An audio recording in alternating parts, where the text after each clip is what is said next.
안녕하세요. 주호일의 워럭입니다. 오늘 소개해드릴 사건은 2006년 3월 14일 강원도 동해시 망상동 심곡 약천마을 우물에서 학습지 여교사 김씨가 시신으로 발견된 사건입니다. 오늘도 함께 떠나보시기 전에 좋아요, 구독 부탁드려요.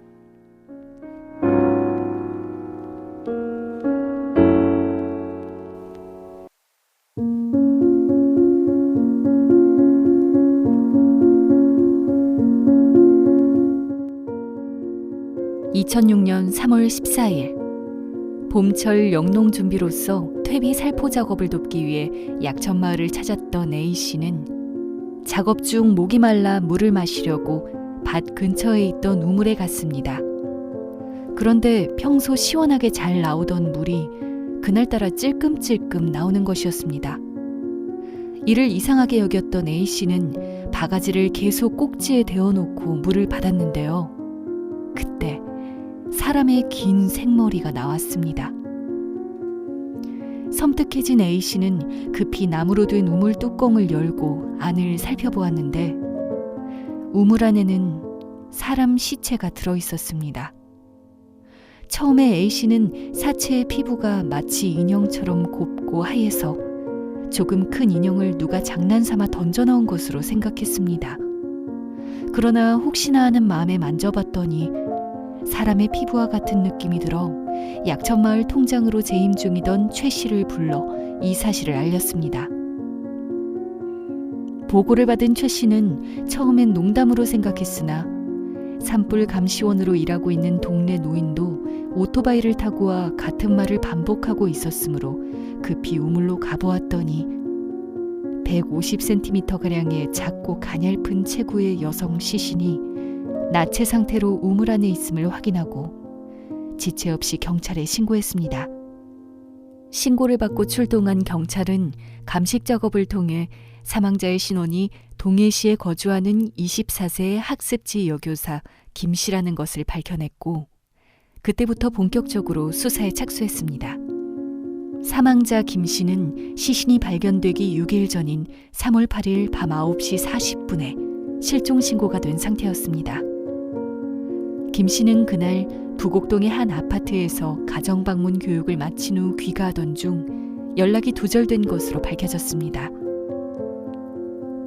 시신이 우물 안에서 발견되어 처음에는 우물 안으로 뛰어들어 자살을 했거나 혹은 범인이 우물 안으로 빠뜨려 익사시킨 게 아닌가 생각되었지만 시신이 발견된 우물의 깊이는 고작 60에서 70cm에 불과했습니다.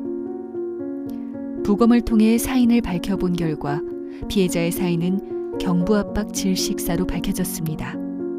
즉 누군가가 피해자를 교살한 다음 옷을 벗기고 시신을 우물 안에다 유기한 것입니다.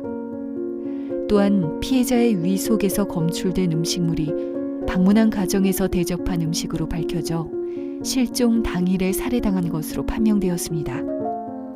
피해자가 실종되기 앞서 행적의 수사에 초점을 맞춘 경찰은 시신이 발견된 약천마을 우물에서 남쪽으로 약 7-8km 떨어진 동해체육관 앞 주차장의 수도가에서 피해자 소유의 빨간색 마티즈 승용차를 발견했습니다.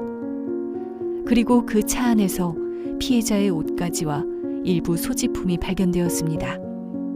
차량 안에는 누군가가 물건을 뒤지는 적이 남아있었으며 김 씨가 착용하고 있던 장신구 몇 점이 없어졌음이 파악되었습니다. 이렇게 급진전될 것 같았던 수사는 갑자기 난관에 봉착하게 되었는데요. 범인이 수도가에 차를 세우고 걸레 같은 곳으로 차량 내외부를 모두 깨끗이 닦아내어 감식할 만한 가치가 있는 지문이나 DNA를 채취할 수 있는 머리카락 등이 전혀 검출되지 않았기 때문입니다.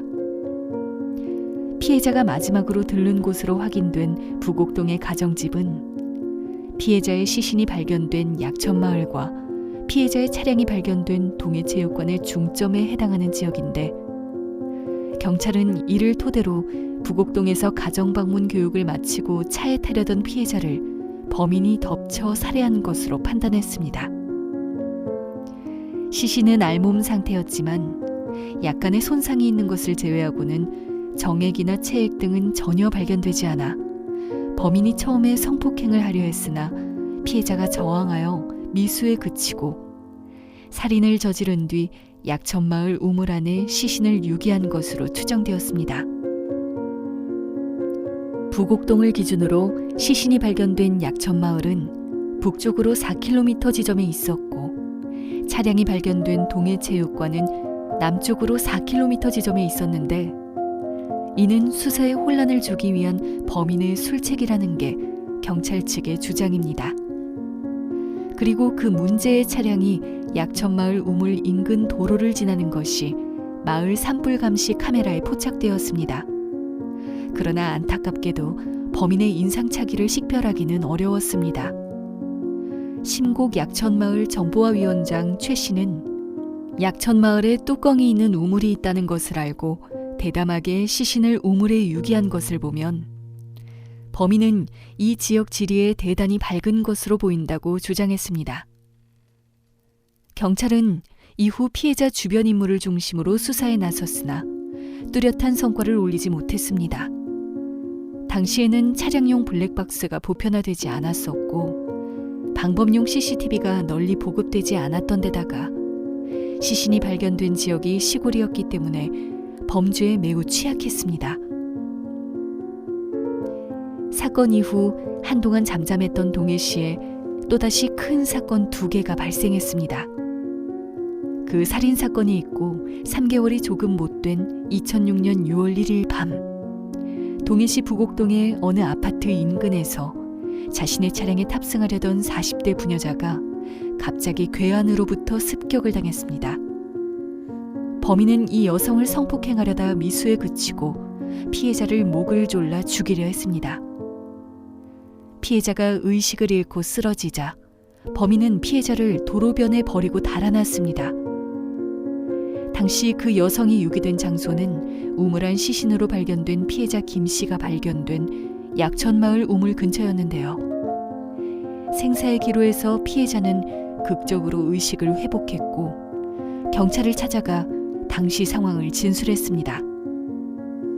그런데 그 사건이 있고 3주 정도 지난 2006년 6월 23일에 부곡동의 다른 아파트에서 또다시 같은 사건이 발생했습니다. 이번 피해자 역시 40대 부녀자였는데요. 범인은 차량에서 내리던 피해자를 덮쳐 차량 안으로 밀치며 공격을 시도했습니다.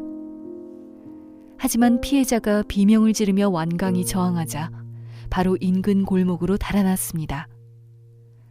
당시 아파트 베란다에서 담배를 피우던 군인이 피해자의 비명 소리를 듣고 뛰쳐나와 범인을 추격했지만 놓치고 말았습니다. 한 달에 2번이나 부녀자 납치 미수 사건이 일어나자 동해시 일대에는 확인되지도 않은 온갖 괴담이 퍼져서 주민들의 불안감이 더욱 가중되었고 그러면서 3개월 전에 일어났던 김 씨의 피살 사건도 다시 회자되었습니다. 언뜻 보기에는 별개의 사건으로 생각되는 이 사건들은 몇 가지의 공통점을 공유하고 있었습니다. 첫 번째로 3개의 사건 모두 부곡동의 아파트 단지 반경 150m 내에서 발생했다는 점입니다. 두 번째로 3개의 사건 모두 밤 9시 전후의 늦은 저녁 시간대에 발생했다는 점입니다. 세 번째로 여성 혼자서 차에 타거나 내리려다 범인에게 습격을 당했습니다. 네 번째로 사건의 피해자 모두 키 150cm 전후의 작고 가냘픈 체구의 여성이었습니다. 또한 흉기를 사용하지 않고 순수하게 완력으로만 피해자를 제압한 점도 공통점입니다. 특히 피해자 김 씨의 피살 사건과 첫 번째 부녀자 납치 미수 사건을 비교하면 범인은 부곡동에서 범행을 저지르고 약천마을로 이동했는데 그 동선이 일치합니다. 이 같은 정황은 혹 3개의 사건을 일으킨 범인이 동일범이 아닐까 하는 추측을 가능하게 합니다. 경찰 측에서도 3개 사건이 연관성을 강하게 띠고 있어 동일범의 소행으로 판단하고 수사를 진행했습니다. 이 3개의 사건을 일으킨 범인이 모두 동일범이라고 가정하면 범인을 추적할 만한 단서가 전혀 없는 것은 아닙니다. 2차 부녀자 납치 미수 사건에서 유일하게 범인의 흔적이 나왔기 때문입니다. 경찰은 두 번째 부녀자 납치 미수 사건을 조사하면서 차량 안 룸미러에서 머리카락 하나를 확보하는 데 성공했습니다. 그리고 DNA는 피해자의 가족이나 피해자의 차량에 탑승한 적이 있었던 지인들의 것도 아닌 제3자의 것으로 밝혀졌습니다. 이는 범인과 피해자가 몸싸움을 하는 과정에서 범인의 머리가 룸미러에 부딪히면서 머리카락이 걸려 빠졌을 가능성이 매우 높습니다. 이후 경찰은 머리카락에서 얻은 DNA를 바탕으로 지역 내 거주하는 우범자와 체포된 강력 범죄자 김 씨의 피살 사건과 관련해 용의선상에 오른 인물들을 대상으로 DNA 대조 작업을 벌였으나 단 한 건도 일치하는 사례를 찾아내지 못했습니다. 결국 사건은 미궁 속으로 빠지게 되었습니다.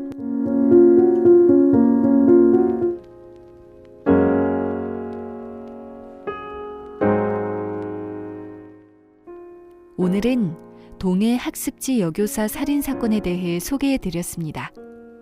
앞으로도 다양한 미제 사건들을 소개해 드릴게요. 주 5일의 워럭이었습니다. 좋아요, 구독 부탁드려요.